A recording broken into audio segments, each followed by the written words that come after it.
The first aid to reach Gaza by sea in weeks was chased ashore by desperate Palestinians. This delivery was made possible because of the temporary pier built by American soldiers, but protected from looters by local men armed with planks of wood as well as rifles. This is not a foolproof operation though, with these few boxes taken within minutes of reaching dry land. The Americans decided it was better that the Palestinians police themselves rather than having US troops doing it for them.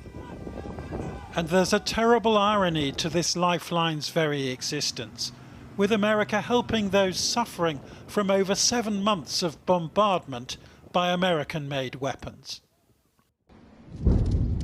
The Israelis have resumed their bombing of northern Gaza, as Hamas militants have returned to territory Israel hoped to have cleared.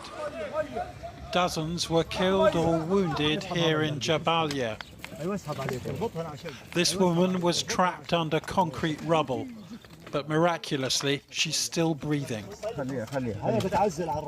Israel says it has struck over 70 terrorist targets in the last 24 hours, while the Hamas-run health ministry now claims over 35,000 Palestinians have been killed. Further south, Israeli troops are pushing on towards the city of Rafah. What these pictures don't show is the more than 600,000 Palestinians the UN says have fled in the last fortnight. Israel calls this a limited operation, but it's defying the Americans, who repeatedly told them not to go ahead. It certainly seems that what was described as a limited scope operation has gone beyond that, just from a humanitarian perspective, given the number of people and the vulnerability of those people, and the fact that we as the international community, aid community in Gaza, have no aid to provide them because the crossing points are closed. Yesterday, this Israeli crossing point appeared almost deserted.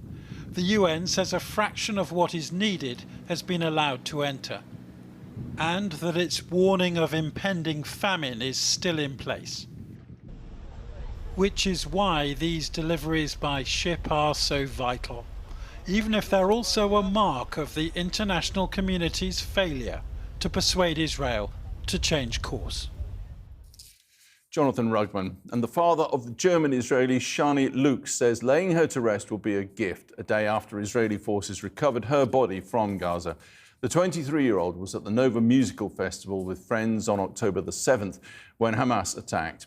Video showing her body being paraded through Gaza on the back of a pickup truck was widely circulated on social media.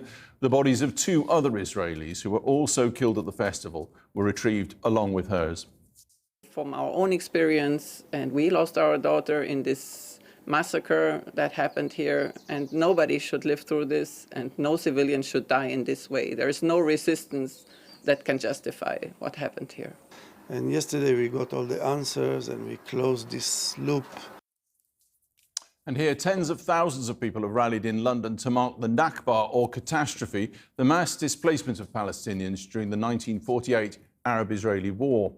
Pro-Palestinian protesters marched through central London for the 76th anniversary and showing their solidarity with Gaza. They also called for an end to British arms sales to Israel during the march, which ended near Downing Street.